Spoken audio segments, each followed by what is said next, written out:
summertime, wanting to be outside more. Well, we have about a month to go. So this class, I don't want you to be. I want you to enjoy this class more than be stressed out by it. So, do you have any questions? Okay. So I wanted to go back, and we got the projector functioning, so that's good. Wanted to share from the Ribeiro article a couple of things. Welcome, Faith. Come on in. So remember we were talking about squat hypertrophy on Monday, and this is one of the studies that was brought out, hi Jackie, in that brief review. So I went and looked up the study, and just to summarize, to give you an idea of what Bloomquist in 2013 did, it was a great study looking at really heavy squats, hey Levi, with partial weight versus lower weight squats with full range of motion. So you can see the two conditions here where represented by heavier weight partials versus lighter amounts of weight, and then going all the way to more of a parallel squat. So two different groups, deep and shallow. So the flexion at the knee joint was noted here. So the shallow squat group had to achieve at least a knee angle of 60 degrees on their descent, and then the deep, an angle of 120 degrees on the descent. So it was a 12-week program, which is pretty good for a strength training study to keep track of people for that long. 3 times a week, 3 to 5 sets, 3 rep max to 10 rep max. So probably a periodized type program, varying the amount of load and repetitions. So muscle hypertrophy was measured through MRI. That's the criterion method. And so what they did is they looked at the front of the thigh, proximal to distal, so up near the hip and all the way down to the knee joint. So that's really interesting because the range of motion can affect the part of the muscle that is most emphasized, so that receives the stimulus. Looking at all the way from the hip to the knee joint gives a better representation of the full development of those muscles with different ranges of motion. So the front thigh muscles that were included in the scan included the sartorius, the quadriceps, of course, and then the proximal adductors. So if you've taken an anatomy class, you know that there's three adductor muscles. And then the back thigh muscles included, of course, the hamstrings. And then they also looked at jump performance. So how much the muscles grew, and then also the power from the jumps. So here's a couple of figures that were taken from the article. So here's the hypertrophy. Over here is the jump performance. So with the MRI scan, 0.9 right here, that represents closer to the hip. So looking at more proximal, and then 0.4 here represents closer to the knee joint. So looking all the way with the MRI scan from the hip all the way through to the knee joint, and then you can see the clear squares, shallow group, and then the black squares, the deep group. So this is the percentage increase in cross-sectional area, so that's hypertrophy for the front of the thigh and the back of the thigh. So does everybody understand how the graph is set up? So taking a look here at the front of the thigh, looking at deep versus shallow, you can see the amount of change. This would be muscle growth all the way from the hip and then going on down to about the middle of the thigh and then all the way down near the knee joint. So what's your interpretation comparing deep versus shallow? What are you seeing there just with this top graph on the front thigh? So taking into account sartorius, quadriceps, the 3 adductors, what is your interpretation there? So at the end there, is that showing that they're actually losing mass towards the knee? Yeah, that's a good point. So what Stephen said there is correct. So if we're going in this direction, that's not good, right? Because that means we're losing a certain percentage of muscle size. So for the shallow group, what was shown is actually as we get down closer to the knee joint, there was a loss of tissue for that group. So how do you contrast that with the, say, the deep group? How do you contrast that? What does it look like there? It looks good, right? Yeah. So getting a lot of muscle growth near the hip, lesser muscle growth as you go down through the middle of the thigh, but then you get back to the distal part here, and you can see that there was some large percentage changes there. So what's the take-home message? What's the simple take-home message? You got to get deep, right? Got to get deep. So take some weight off the bar and do some deep squats, because that's how you get the full development there of those muscles. So based on our discussion for Monday, how well does the squat train the hamstrings? Not real well. Okay, so you can see there's really not a lot going on with the results over 12 weeks. Oh, Shelby. So going from the hip all the way down through the knee joint, I'm not sure if they were doing any supplementary hamstring.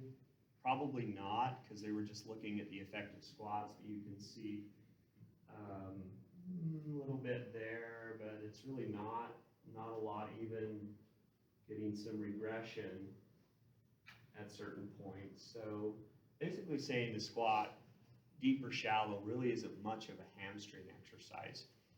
They didn't show what the gains were for the gluteus maximus, which I'm sure for the deep group probably would have had some gains there with the full squat. So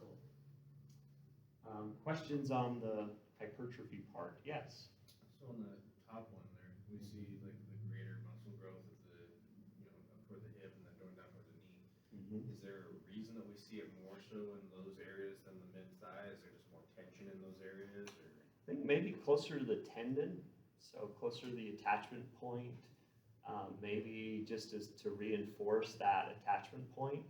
So the tendon is getting a lot of stimulation to get stronger, but then also the muscle that's right next to the tendon where that initial transfer of force, that's just my guess.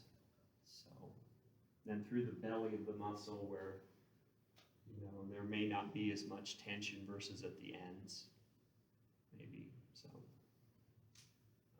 Okay, so, yes? Did it say before that this was a trained group or an untrained group? Like, what's their experience level? I think it was more recreationally trained. So they were doing things, but it wasn't like an elite level. So that's important too, because training can make a difference in how much gains that you get. So jump performance. So looking at the change in jump height percent. So pretty obvious there. Very important to do your full range for squat jumps. So that's a jump without a pre-stretch, so you're squatting down and then pausing for a period of time, letting all of that elasticity dissipate, and then driving off the ground. So you can see the deep squats had a nice jump there. Shallow squats too, it wasn't zero, it was some there, but the full range was definitely worth it. Counter movement jump, that's just like you would normally jump with a quick stretch, so a load phase and then a takeoff. You can see both groups made some pretty good progress there, but the deep group had some better gains that way too. So that was a good one. Let me switch our PowerPoint.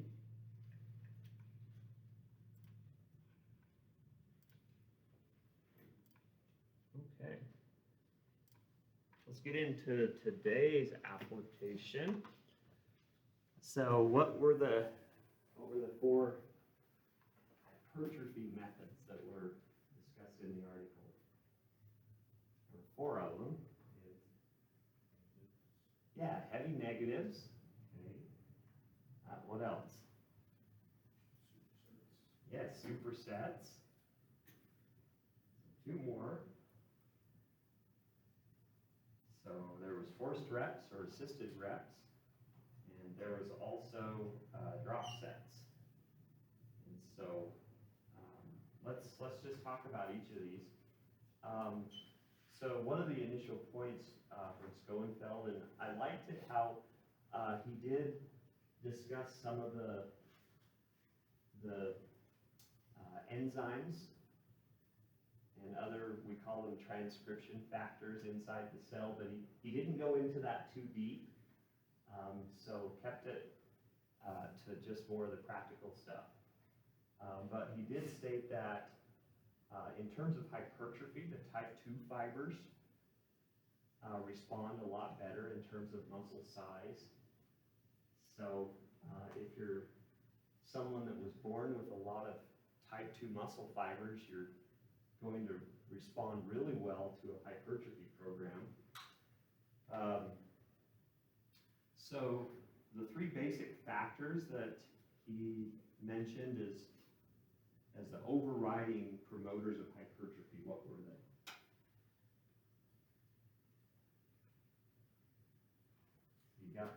I'll get you started. So the first one was mechanical tension.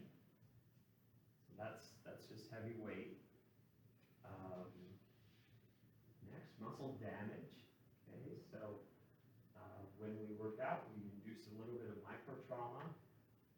And so the inflammatory response promotes muscle repair. And muscles tend to repair themselves so that they're more resilient than where they were to begin with. So that's how muscles get bigger, through muscle damage and then metabolic stress. So mechanical tension, muscle damage, metabolic stress. So how many have done, they call them burnout sets with really light weight? That's metabolic stress. Short rest intervals, lots of reps, metabolic acidosis. It's the acidosis that can promote muscle growth. So that muscle burn that you feel is a good thing. It's uncomfortable, but it promotes positive results with muscle mass. So forced reps, there was this study that was presented. Not sure, it's from Finland, Atainen, almost 20 years ago. Can't believe that. So they had two different protocols. They had a maximum repetitions protocol, so they were training to failure. Usually failure happens during the concentric phase. So all of you, as you've done resistance training and you get to that failure point, it's usually during the lifting part that failure happens versus the lowering part of a repetition. So they did repetition maximum sets. So many as they could do to failure.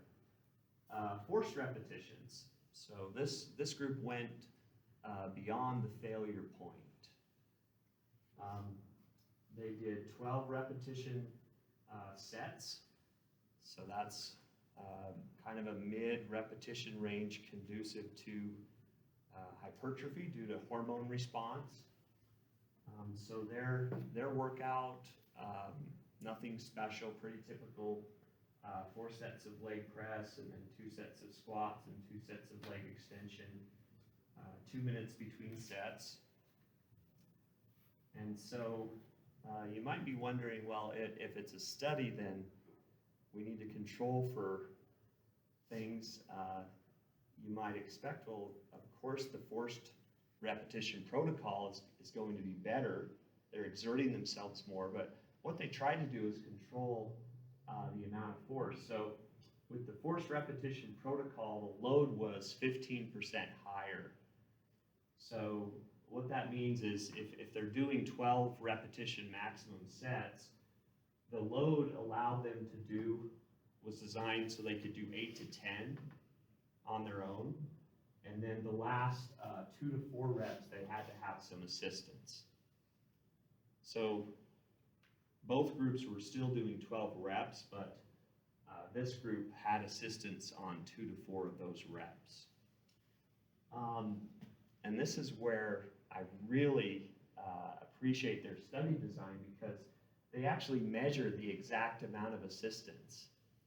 So try to think about that. Try to hook or figure out how to do that. So all of you have probably had some assistance on a repetition. Imagine trying to measure exactly how much assistance.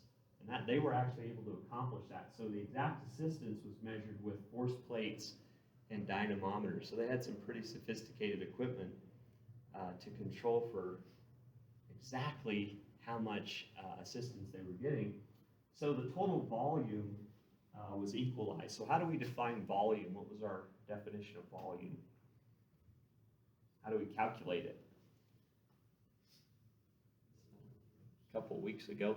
Yeah, so the load multiplied by the sets multiplied by reps. So that's really important if you're doing a study comparing 2 different training methods, is you want to make sure that you're equalizing the amount of volume, so the amount of work they were doing was equalized. It was just one group was getting some assistance, the other group wasn't. So here's the slide came out a little bit grainy, so I apologize for that. But so this is their results for growth hormone. This study was really well done because they were taking blood samples during the workout, and then after 15 minutes and 30 minutes post. So you can see at pre-test, the groups had equal levels of growth hormone circulating. And then as they get into the workout, the maximal reps and then the forced reps, so you can see immediately the growth hormone is starting to spike in that forced reps or assisted reps protocol. And then it starts to come back down with the knee extension. But you notice how with those big multi-joint lifts where you're using a lot of weight, that's really where you're getting that big increase in growth hormone, versus they get down into the knee extension and things start to come back down. So I think aside from just the benefits of doing forced reps, I think we underestimate just the importance of just your basic compound lifts. So I think sometimes if the goal is hypertrophy, we focus a lot on single joint lifts because it tends to place emphasis on one muscle. But I think overall, if you're really looking to gain muscle mass, it's really those big compound lifts is what you want to focus on. Just that mechanical stress is going to promote the best gains. So build a big muscle with big lifts and then worry about the details later with your isolation movements. So that was Atainen. So first reps, drop sets. How many have done drop sets? Yeah, drop sets. So you start out something maybe moderately heavy, do as many reps as you can, and then what do? Okay, you take some weight off, or you put the dumbbells down, and then you grab something a little bit lighter. You lift that as many times as you can, put that down, grab another one, and so on. Usually, anecdotally speaking, and I don't know if this has really been examined, but it's about 2 or 3 weight reductions. Is that kind of your experience with typical drop set? Is where you come down maybe 2 or 3 before you have that longer rest period? And, you know, I've seen maybe a few more, but it seems like 2 to 3. So the idea here is to do a lot of work in very little time. So if we look at all of these methods to promote hypertrophy, probably the metabolic stress is what we're promoting here. So lots of reps, very short rest, workout density is the focus. So this study, also almost 20 years ago, came out of Japan. So Gato has some really good hypertrophy studies. If you look into his research history, 2003, 2005, 2007, he had some really good studies. So drop sets are the descending load technique. So he looked at a very simple study. His question was, how much should the weight be lowered after the heavy set? So his protocol only examined what happens if you drop the weight one time. I wish he would have done at least 2 or even 3, but he just did 1. So all of his participants did four protocols in random order. So they did a control condition where 5 sets performed at 90%. And I'm trying to remember what exercise. That would be helpful to know what exercise. I'll have to look that up. I should have included that. I can't remember offhand, but the intensity was 90% for 5 sets with 3 minutes rest between sets. So that was their control. And then the 3 other protocols involved the same thing, only with a drop set right at the end. So that's interesting because a lot of times, I would say more often times, people will do drop sets after each single set.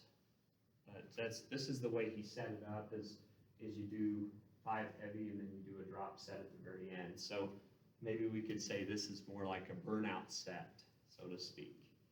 They do all their heavy, and then on the very last one, they rest 30 seconds and then drop the load to 50% of their 1 RM and just do as many reps as they can.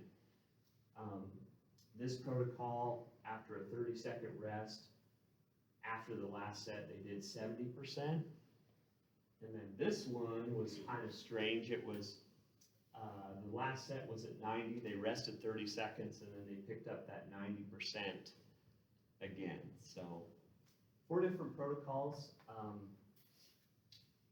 So let's see their results. So this is the growth hormone response for each of the protocols. So you have the control, and then the burnout set at 50%, burnout set at 70, and then not much of a burnout set because it was the same load, but nevertheless, it's there. And the changing growth hormone. So what we could take from this is you divide the weight in half and you pick that one up, and then you do as many reps as you can, and that's where you get that big change in growth hormone. So growth hormone can promote production of insulin-like growth factor, which is a potent muscle-building hormone. So I want you to notice that growth hormone has a relationship with blood lactate. So if you're doing protocols like this that promote a lot of metabolic stress, a lot of work, short rest periods, very little time, the growth hormone response is going to be consistent with the lactate response. So high levels of blood lactate are associated with this acidic state in the muscles, and in fact, it's the acidic state that promotes growth hormone release. So we'll get into this a little bit today, but how many have heard that sprinting builds muscle mass in your legs? Doing sprints, all-out sprints, can build muscle mass. So high-intensity interval training, sprint-type training can build muscle mass in your legs, and part of that has to do with this metabolic acidosis associated with lactate production. And so you're doing a lot of sprints, and you know how your muscles feel when you're doing sprints. You get that acidic state that promotes a nice growth hormone response for about an hour after the workout is over with. So that's promoting muscle repair and adding tissue to the tissue that was already there. So you're super compensating and muscles are getting better. So any questions about that one? So it's kind of some design issues with that one, but it kind of gives us a good take-home message. Okay, so drop sets, supersets. What was Schoenfeld mentioned a certain type of superset involving agonist-antagonist muscles. So what does that mean? Agonist-antagonist paired sets. What we taught? Yeah, so opposing muscle groups is one way of doing a superset. Biceps, triceps, push, pull, etc. Another way of doing a superset involves pre-exhaustion. How many have heard of that one? Pre-exhaustion. Yeah, so you're doing a chest fly and then you follow it up with what? So you do this, and then you follow that up with maybe a bench press.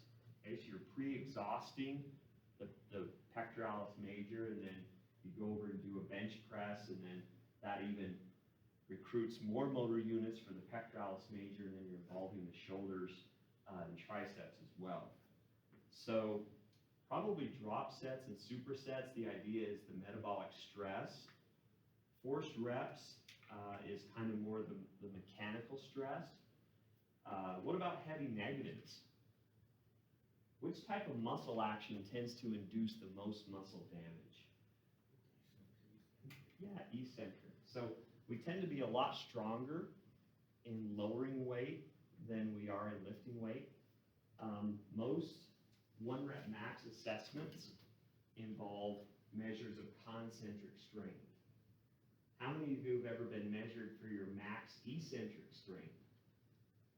We don't do that very often. So how much weight can you lower is the question. And we don't see that very often. I've heard of it done. So on a bench press, how much weight can you lower? Without getting crushed. Exactly, and that's why it's not done very often, is it's not very practical. You'd have to have not just one spotter, but probably 3, one on each side. And how do you really tell when they've lost control and the bar just starts to drop? You hear the crack. Yeah. So most of our strength testing is lifting strength, not lowering strength. So we tend to be quite a bit stronger. The figure cited is 20 to 50% greater strength eccentrically. So Schoenfeld says a general recommendation is to perform heavy negatives with a load between 105 and 125% of concentric 1 RM. So take your 1 RM and multiply it, or add 5 to 25%, and that's the load you have for your heavy negatives. So again, a spotter is absolutely essential, sometimes more than one spotter. He also talked about tempo here. I'll have to look, I didn't look real close, but I guess there's some research that's actually examined the tempo for a negative repetition on hypertrophy, and Schoenfeld says 2 to 3 seconds eccentric tempo is hypothesized to be ideal for maximizing a hypertrophic response. So I know myself, if I'm doing negatives, I tend to go a lot slower than 2 to 3 seconds, but I'll have to look and see if there's some good research to back that up on that. So, comments or questions? Okay, so I'm still deciding what to give you for Monday's reading, and then Wednesday, what's happening Wednesday? And so the exam. So what I'd like to do Monday is just kind of go through the study guide, just have kind of a general review day. Do you have any questions? Okay, so we've got some stuff to do with chapter 9.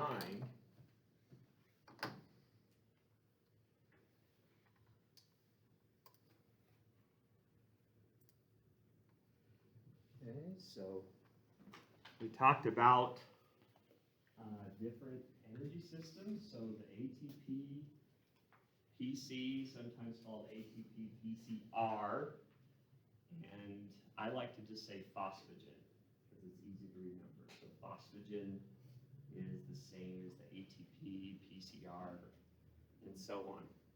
So we're looking at 5 to 10 seconds. That's the duration of the event. We also have a small amount of ATP stored in our muscles, up to about 5 seconds worth. And then beyond that point, we have to have systems in place that supply ATP. So conditioning is all about improving our ability to supply ATP. Because really, isn't that, in one sense, isn't that really what fatigue is all about? It's our inability to supply enough ATP to meet the demand. So if the energy supply is inadequate to meet the energy demand, then our muscles are not going to contract as well. So that's really what fatigue is. It's an imbalance between energy supply to meet the energy demand. So what's the overriding factor that affects energy demand? How demanding is your activity right now? Not very. So, and then if you were sprinting to your next class, it would be more demanding. So intensity is what determines the energy demand. So as our exertion extends beyond 10 seconds, 15 to 30 seconds, okay, so we have the glycolytic system, glycolysis or glycolytic. Both of the phosphagen and glycolytic are anaerobic, meaning we can produce ATP very quickly in the absence of oxygen. Lastly, greater than 3 minutes, we've got the oxidative system.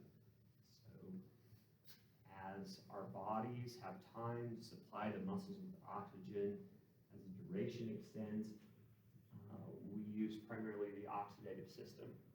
Okay, so all of these systems, phosphagen, glycolytic, oxidative, are operating all the time. So they're all working, but the emphasis is based on the intensity of the activity. So there's an inverse relationship between absolute intensity and duration. A key point is don't confuse exertion, which is subjective. Effort or exertion is subjective, whereas intensity is objective. Intensity is measurable. It's a percentage of our maximal capacity.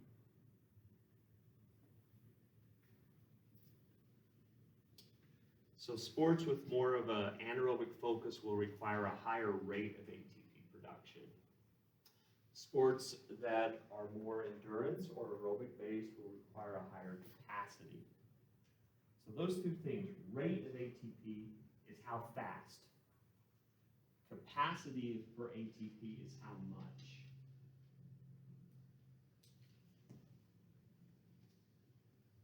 So it's important as a practitioner to note whether the sport requires a high rate of ATP or a high capacity. So fast ATP production versus a lot of ATP production. So this is a nice graph that simplifies that concept, showing how fast, the rate of ATP production. The ATP, PC, or phosphagen, I'll just say phosphagen, glycolysis or glycolytic, and oxidative. So the oxidative is the slowest. It's the slowest, but it also is number one in terms of how much. So it produces the most ATP. Whereas the phosphagen system has very low capacity. We get a very quick source of energy, so it's number one in terms of how fast, but it's slow, or it doesn't produce very much. Okay, so I want you to take a look here at these sports and the varying involvement of each of those energy supplying systems. So the phosphagen, glycolytic, and oxidative. As you think about the demands of the sport, short duration, high intensity, long duration, low intensity, you can kind of guess which energy system would be most emphasized. There are sports like what Ty plays that involve a lot of everything. So soccer is a sport where you have to have a really good all-around fitness. Phosphagen, glycolytic, oxidative, you have to be good at everything in terms of your ATP rate and capacity. Other sports, obviously, track sprints or track throwers, you can pretty well guess that's very anaerobic, so phosphagen and to a lesser extent glycolytic. Lacrosse is another one here where you have demands across the board there. So there's 4 different categories that are outlined in this chapter. So this kind of governs the overall strategy for conditioning. So sprint sport. So this is all out maximum effort. The ability to recover or quickly repeat is not a factor. Intermittent sprint sport, a series of maximum efforts with time for near or full recovery between efforts.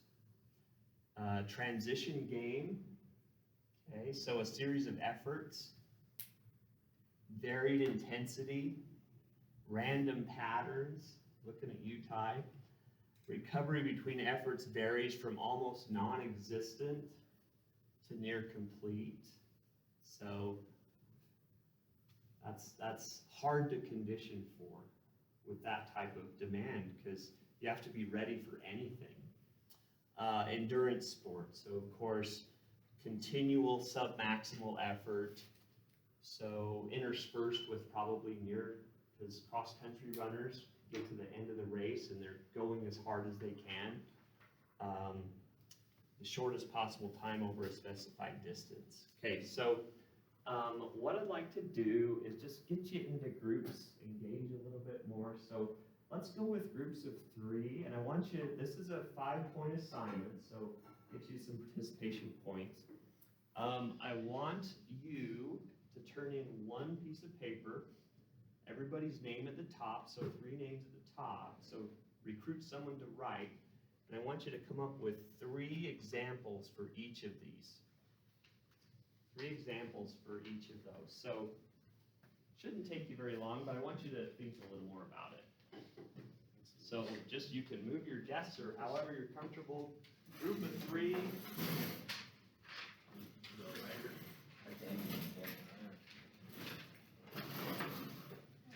Get together, talk about things, find something that right for you. So for sprints, how about sprints? Yeah. That's what I'm gonna say, so you're gonna allow us to do like 100 meter, 200 meter. That's what I would think. Okay. That's it. There's no recovery. Yeah. How about like a long jump? Like a sprint. Yeah, you get a long rest. Right. and jump. That's just one shot and then. So I guess we could do like a, yeah. Yep. I'd say a sprint, like a 40-meter long jump, right over it. Yeah. Or if we could just classify it for psychology. Can we break track? Can I just put track? Track. I'll give you, that's one. Okay. So if we put 3 track events, does that not count? Okay, sure. Yeah. So intermittent sprint series, maximum up time. From here to full recovery. What do you think about hockey? I feel like the hockey will fit into that transition sport though. Yeah. Yeah, anything can happen. Intermittent, I would just football. After every down. There you go. Yeah, That's perfect. There you go. they call it when they, let someone hurry up, then you. Yeah, you gotta be great. So how about you some baseball and soccer? There you go. Baseball. Good water ball. But then again, that's probably, you're all. Brought that off the liberal arts building. I wanted to press it. Right. See, one takes it, person to throw the ball against. Yeah. So we have football, baseball, baseball. I'm hearing some good ones. Heard baseball. Yeah. Softball. How about? You know what another sprint is? You're done. Yeah. But anyway, we moved on. I guess we can. Well, for transition, we for sure have what, hockey, soccer, softball, basketball, soccer, hockey. Yeah, there's some. Right, oh yeah. Oh, yeah. Well, certain places, baseball, hockey. Exactly. Soccer, yeah. Did we figure out all the ones we wanted for intermittent? We need one more.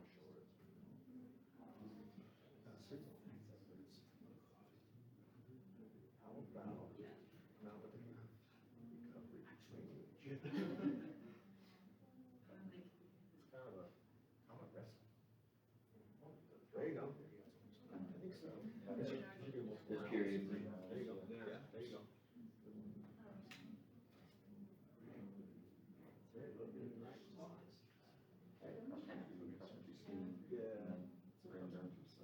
Marathon, biathlon.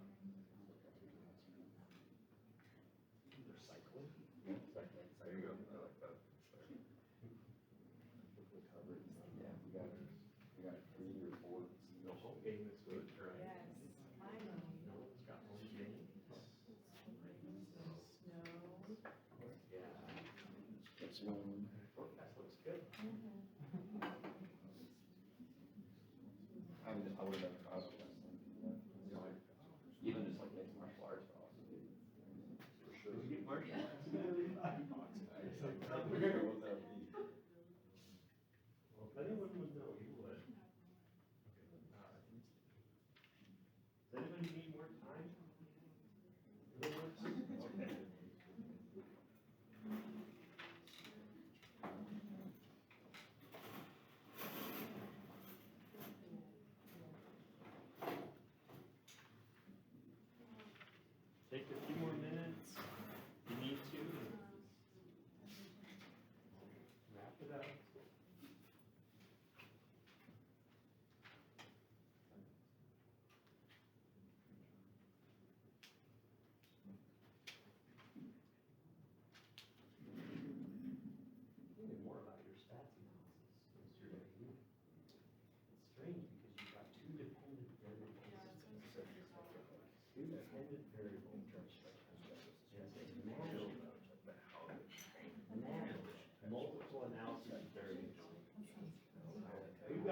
out Well, something. it's very intensity, so I'd say for the shrimpers, it would be a lot of. I was stumped yesterday trying to, and then I thought more about it. Yeah, and now it's got 2 dependent variables. Okay. Out there? Okay. So, all right, so just a few examples, don't have to go through every group, but sprint sport, what'd you get for that one? Isn't track and field nice? It kind of provides a very clear definition for all of these energy systems because it's based on distance and time. So sprint sport, so you got probably a track and field sprinter. What else did you get for that one?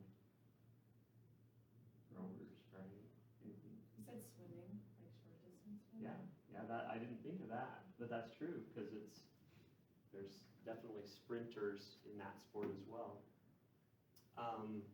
Okay, so as I was going through this, the toughest one for me was probably the intermittent sprint sport. What were some of the ones you got on that one? It's baseball. Yeah, baseball, I think, would qualify. Wrestling, okay. Football. Yeah, okay, football is a good example. Okay, good. Transition. Yeah, basketball for sure. Wish Addison was here today. What else? Hockey. Hockey, okay. A lot of those games, soccer. And then of course endurance is probably the big, number 4 and number 1 are probably the easiest to identify. Long duration, all your track events, probably everything from a mile up would certainly be more endurance, oxidative type oriented. So, okay, so the principle of specificity is really important because you get what you train for. So the type of sport dictates the training prescription. However, if you have an anaerobic athlete like Nolan, or Ryder, or Bryn, Brown, okay, or Shelby, do we want to do any aerobic training at all? Yeah, you gotta do a little bit, okay, so that's the thing. Are there benefits to training an anaerobic athlete aerobically? So there's a couple of things. First one is aids in regeneration of ATP between bouts of aerobic exercise. So Shelby and Nolan doing lots of sprints, Ryder and Bryn doing lots of anaerobic base conditioning. If you have a higher level of aerobic fitness, it's easier to recover between sprints. It's also easier to recover between sets. So that makes a difference in your total training volume. If you can recover faster between sets, makes your workout more efficient. The other one is it's beneficial just to have an aerobic base. So not only recovery between repetitions or sets, but also recovery between workouts is important. That's something that I've noticed, especially as I've gotten a little older, is having at least a little bit of a aerobic fitness makes such a big difference in how you recover and how you feel. So increasingly important,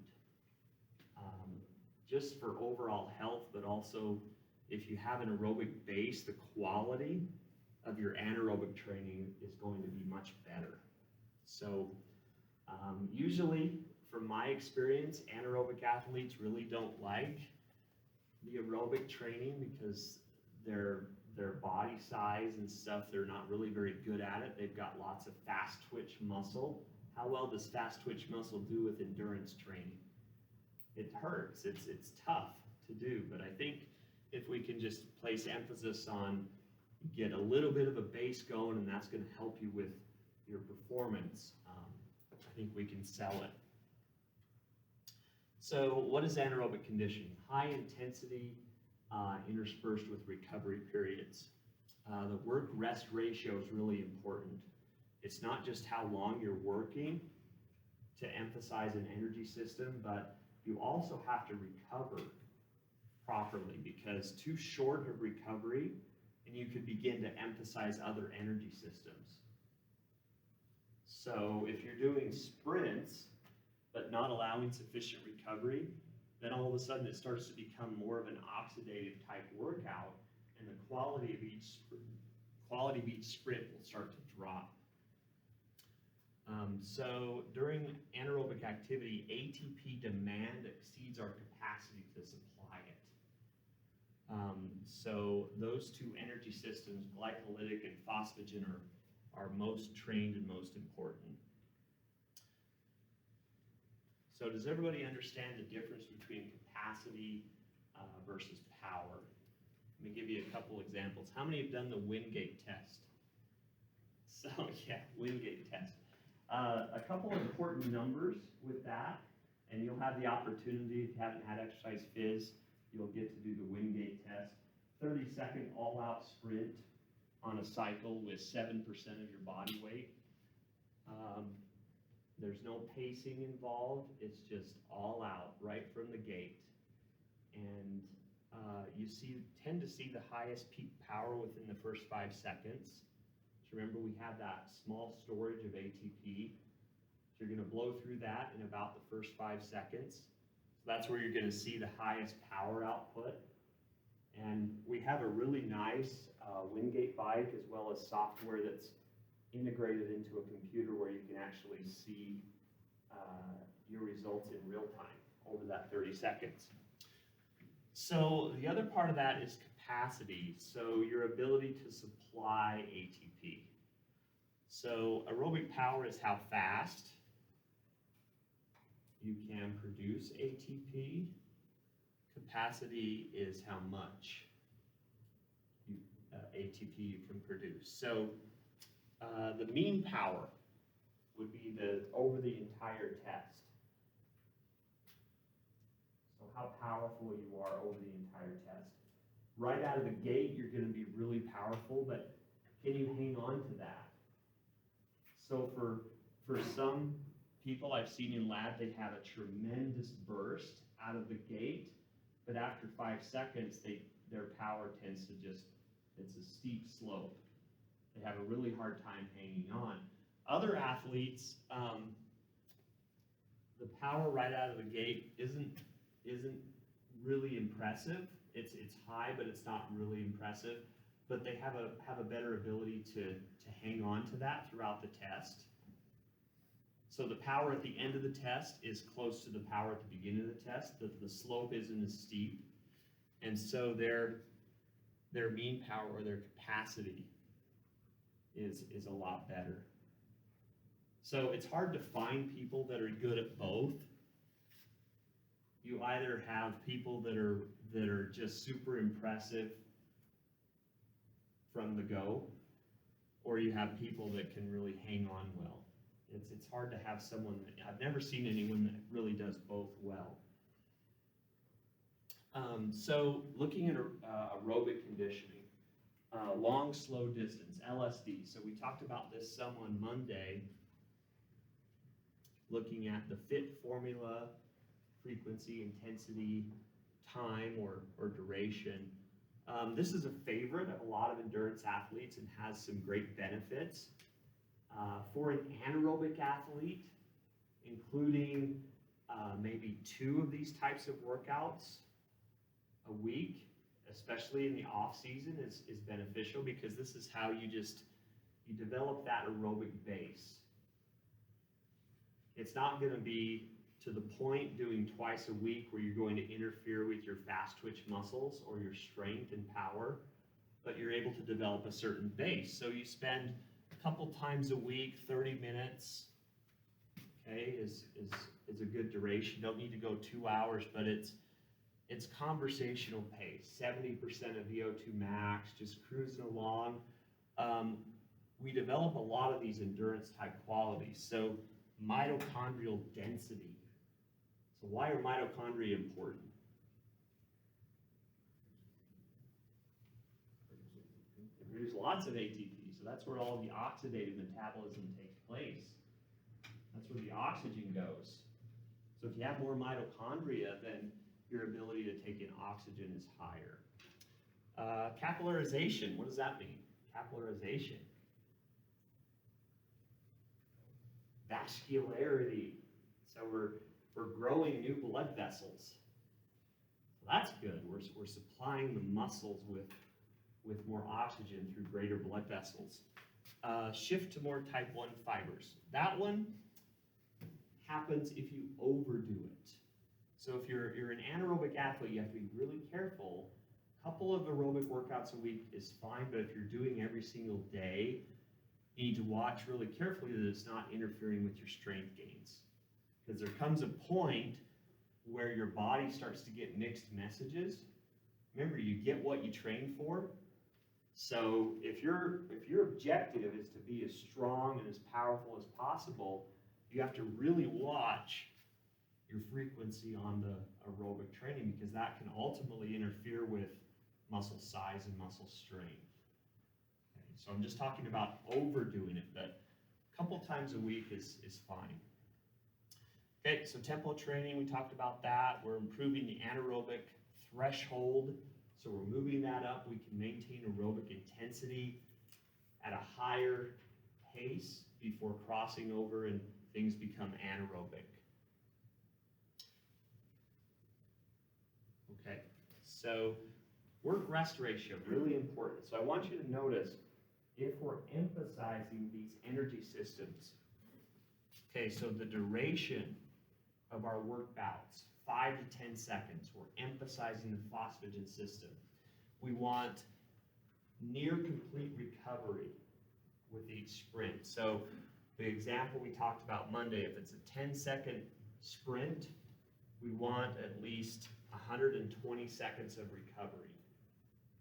So a 10-second sprint, 2 minutes recovery, and then we're ready to go all out again. If it's less than that, if we're not allowing the phosphagen system to completely recover, so our muscles are not quite getting back to where they were, we can still go all out, but we're going to start to creep into glycolytic, because the glycolytic is going to be the backup for the phosphagen system. With the glycolytic system, if we start to emphasize that, if we're not completely recovered and we go into that next sprint, we increasingly have this problem with metabolic acidosis. Okay, so it's good if our intent is to be more tolerant to metabolic acid, then it's good to go into the next sprint before we fully recovered. So imagine getting on a treadmill, sprinting for 45 seconds, and then having like 90 seconds to 2 minutes recovery. So if you're going really hard for 45 seconds, you're going to start to develop some acidosis in your muscles. If you're only resting 90 seconds to 2 minutes, that's not anywhere near sufficient time to allow for clearance of all that acid before going into the next sprint. But if we want to develop the glycolytic system, we have to expect that we're going to go into that next sprint without being fully recovered, because that's what effectively develops fatigue resistance. So our bodies have ways of buffering metabolic acid. So we get better at buffering or neutralizing.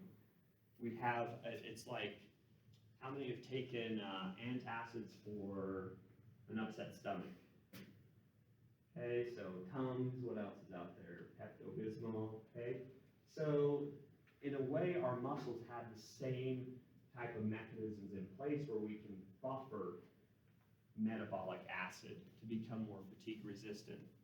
Oxidative is more endurance oriented, continuous, so it's very short, 1 to 1, 1 to 3. So if you're doing mile repeats, you're an endurance athlete, you're doing mile repeats, so you go out to the track, you're doing mile repeats, so you do a 6-minute mile, and then you would rest for 6 minutes, then you would do another 6-minute mile, rest for 6 minutes, and then you would finish it up with a third 6-minute mile. So less recovery relative to the work period. Okay, so we talked about this. It's the fartlek is more spontaneous. Spontaneous is the good word. It's periods of sprinting and jogging, but it's less structured. Okay, high intensity interval training. So we've heard a lot about high intensity interval type training. This involves structured periods of work and recovery. So the intensity of the work bouts is set at or above 90% of VO2 max.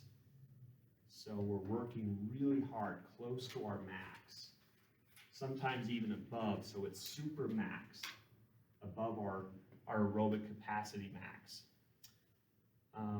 It's also important to consider rest periods, because if they're too short, we've got inadequate recovery. Okay, if they're too long, and this is usually more of the problem I see, rest periods are hardly ever too short. In my observation, more often it's taking too long between reps.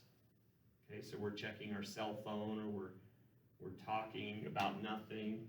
Okay, so we need to shorten up that rest interval to get into that next rep, so we maintain that conditioning effect. So the famous Tabata protocol. So health clubs all across the country, including right here in Billings, have what they call a Tabata class. So this Japanese guy, Tabata,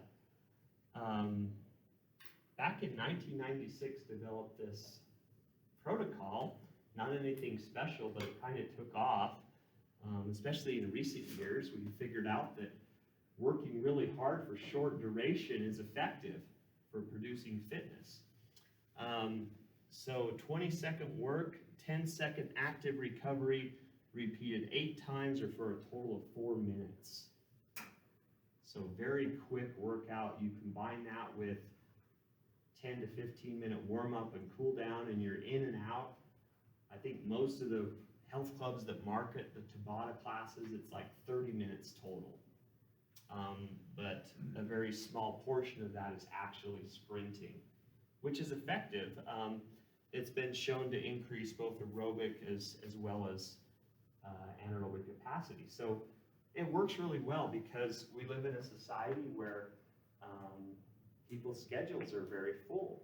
So if you can, if you're planning on opening a health club, you can market this as a very efficient tool to get fit. And so it requires very little time investment, because what's the number one barrier to people not exercising? Time, lack of time, right? So you market it that way and you can get all these benefits with less time investment. So from your text, here's a summary of all of those different aerobic training methods. Okay, so here's a meta-analysis from 2019, the effect of low-volume, high-intensity interval training on body composition and cardiorespiratory fitness, a systematic review and meta-analysis. So a lot of people have asked, well, what if I prefer moderate intensity continuous training? So that's your traditional cardio. So American College of Sports Medicine recommendations, frequency of 3 to 5 times a week, 20 to 60 minutes per session, 60 to 90% of your max heart rate. It's a typical traditional cardio-based prescription, which is very effective. Some people prefer the high-intensity approach where they work really hard and they're done a lot faster. So this is what we call a forest plot in statistics, and so it kind of allows you to compare multiple studies at once, because you're calculating an effect size for each study. So you come up with a standardized unit to show results for each study, and so you can compare results between studies. And so at the bottom here, you kind of have the overall effect. And so on this side, any of these white circles on this side favors high intensity training. Any of these white squares on this side favors moderate intensity continuous training. This is total body fat mass. This is total body fat percent. And this is total lean body mass. And so what we see, and this is pretty consistent across studies, is that both approaches are effective, which is good news because individuals have different preferences. So in terms of total body fat percent, total lean body mass, both approaches seem to be balanced and effective.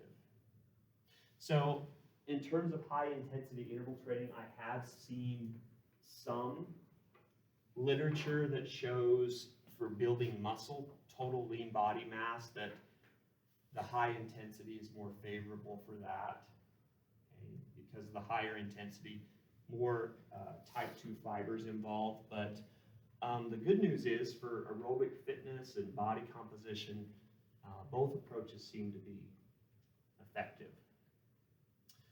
So anaerobic training methods. So let's talk about speed. There's two different types. We have linear speed. Okay, so that's in a straight line. We have multi-directional speed, which is often equated with agility. So linear speed involves 3 different phases. So this is a good test question. What are the 3 phases of a linear sprint? So there's the start. And so we work on exercises to promote a good start. There's the acceleration. So that's increasing speed. And then eventually you reach your top speed, and that's the maintenance of maximal velocity. So you can even look at an elite sprinter like Usain Bolt, who's of course retired now, but you can look at the start, and you can look at how long the acceleration phase lasts, and then you can see how well, once they reach top speed, how well they can maintain it. So the great thing about Usain Bolt was his ability to maintain top speed. That's what set him apart. He's 6'5", and he wasn't famous for how well he came out of the blocks. In fact, he usually had the slowest start. But once he reached top speed, his ability to hang on to that is what set him apart from other sprinters. That's his secret to success, was maintenance of that top speed. Multi-directional speed is a lot different because we involve complementary phases of deceleration and acceleration. So to change direction with agility, we have to slow down, quickly come to a stop, and then accelerate in a different direction. So both of these qualities are important. You have to analyze the sport to determine if there's one that's more important than the other. So more on linear speed. Starting speed and acceleration occurs over the first 30 meters in most cases. Maximum velocity happens sometime between 30 and 60 meters. So we're looking at about 7 seconds. 30 to 60 meters at 7 seconds. Most athletes are going to be running at their top velocity. So the acceleration phase is over. They're at the peak of their speed. And then speed endurance beyond that, how long can you hang on to that top speed? Beyond 7 seconds. So from 60 to 120 meters. That's the tough thing to do. So we have approaches we take to improve all of these qualities. So the phosphagen system would be heavily involved with the first two. Starting speed, getting up to maximum velocity, that's all phosphagen system. Speed endurance, hanging on to that top speed, you'd start to get into that glycolytic system for ATP. With multi-directional speed and agility, there's just what it implies, forwards, backwards, lateral, all of these movement patterns really important. The idea is to be quick and also efficient. So effortless movement, trying to simulate what an athlete might be doing as part of their sport. Okay, so from your text, a very well written chapter provides just some simple guidelines, simple suggestions. So starting speed progression for sprints. So phase 1, okay, so phase 1 might be 1 week or 2 weeks and so on, all the way through phase 4. So lean fall run, how many have done that one? Lean fall run. Yeah, so Ty, show me what to do. So I'm gonna be doing what?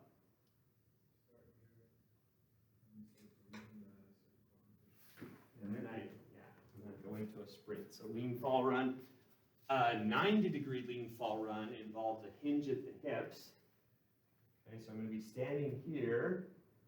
Okay, I'm going to hinge at the hips. I'm going to be doing this, and then I'm going to be falling forward and I'm going to start like that. Push-up start. How many have done that one?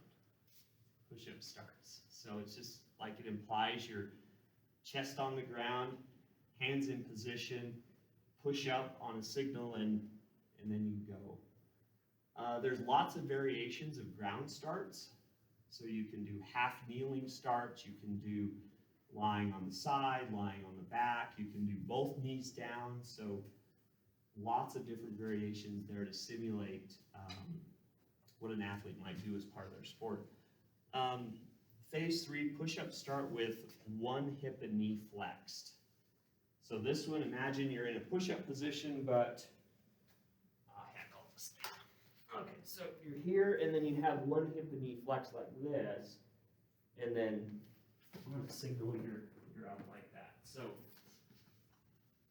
and then 3-point stance and 4-point stance is the other. So, okay, so maximal velocity. So we're talking about 7 seconds, 30 to 60 meters. Okay, so we're promoting top speed. We want athletes to reach just as fast as they can go. So almost exclusively phosphagen system. Okay, quality. So we don't want, the purpose of this particular phase is not fatigue. So remember, phosphagen system work-rest ratio is 1:12 or 1:20. So we want near complete, if not full recovery between efforts. So it's quality, not quantity.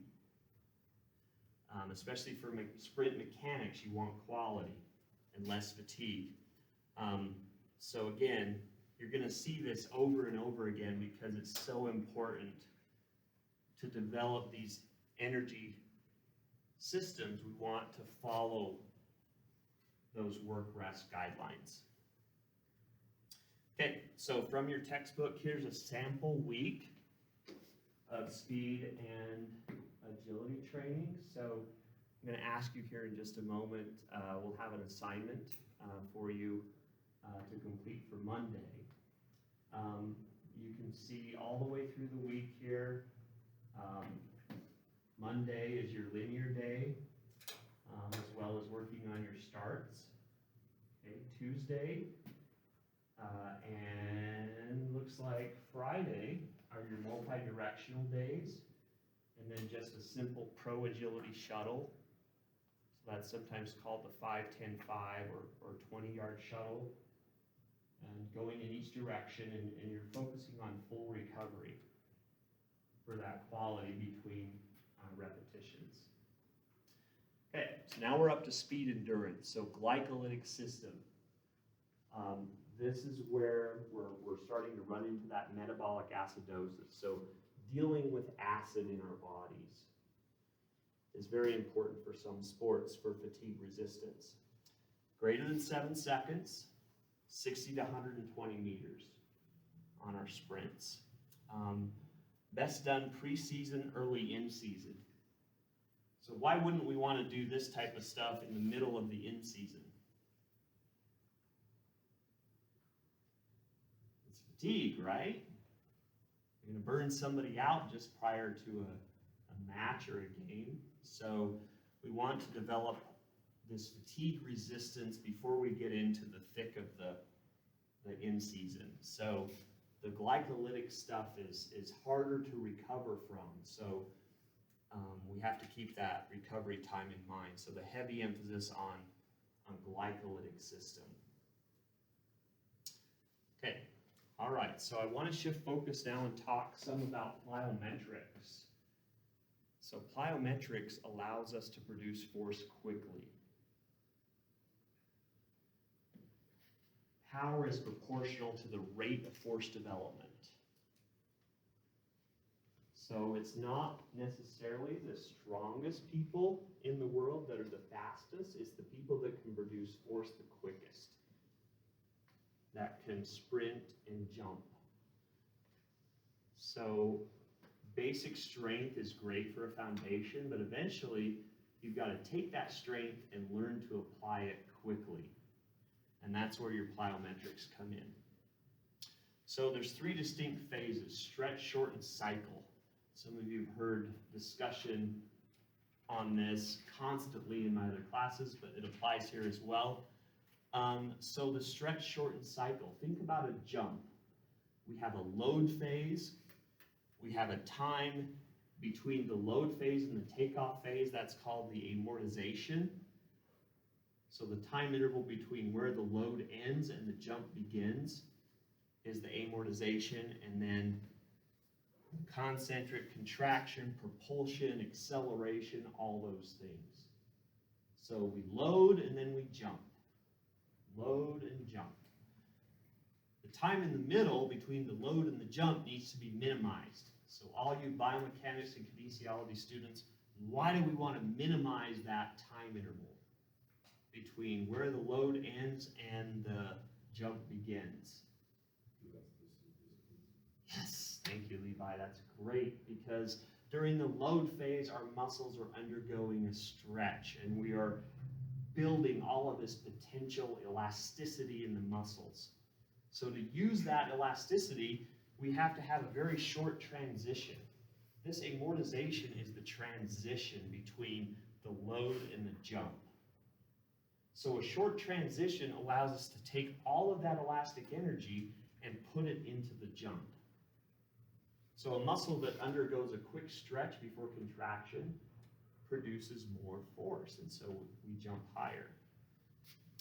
So just a description here on the stretch, shorten cycle. So we go from eccentric is the load phase, concentric is the jump phase with the transition in the middle.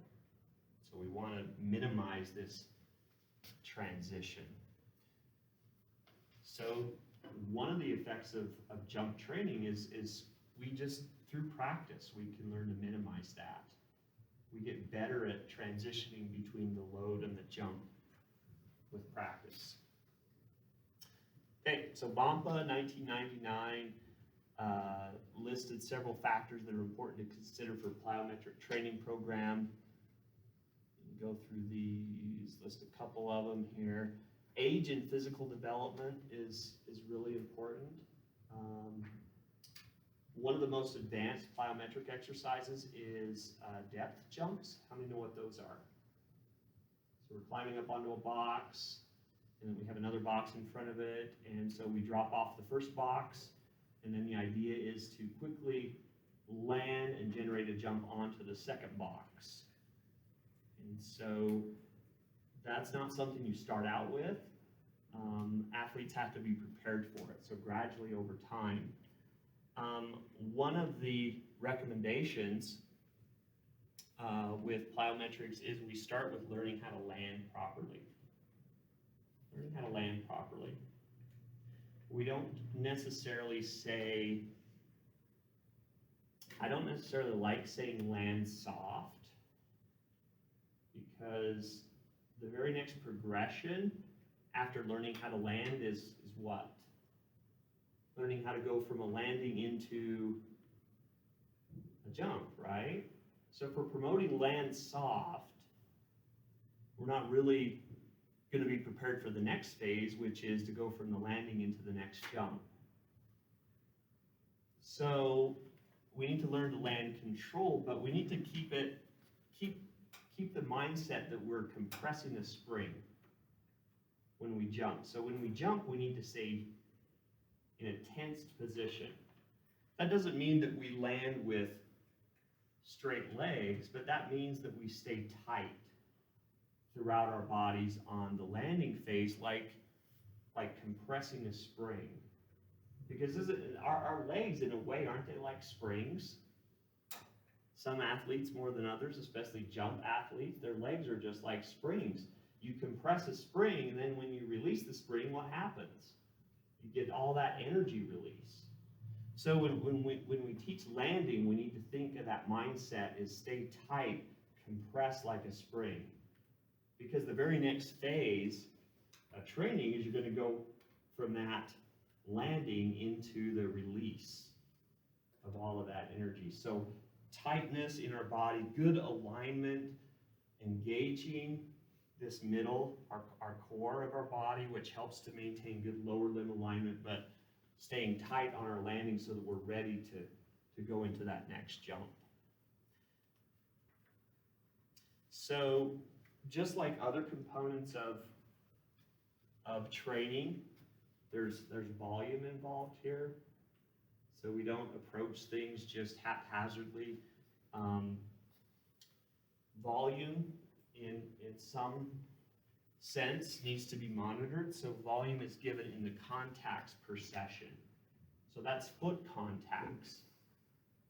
So that's one way of monitoring is how many times we're impacting the floor, which would, if you're doing a jump for a certain number of repetitions, you'd want to consider over the course of a workout, how many foot contacts, how many times are you dealing with that impact force into the ground. Okay, so I'd like to end here on this slide because you have enough information to do the assignment, but here's a sample schedule for integrating resistance training and plyometrics.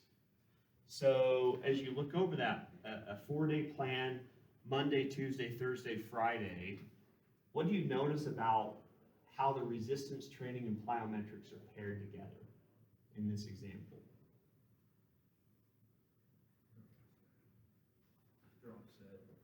Offset, okay. What do you mean by that? Somebody else. Nolan says offset. What does that mean? Yeah. So you got high here, upper body, for resistance training, then what are you doing over here? Different region of the body, low intensity, okay? Resistance training, low intensity, lower body, plyometrics, high intensity, upper body. So you see how that works? So we're allowing the proper recovery, but still getting sufficient volume. So, okay, so here's just the last few minutes here. This is your assignment for Monday.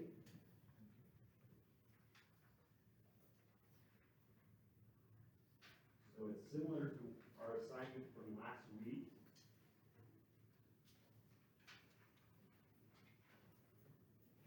Only now we are focusing on conditioning and plyometric program.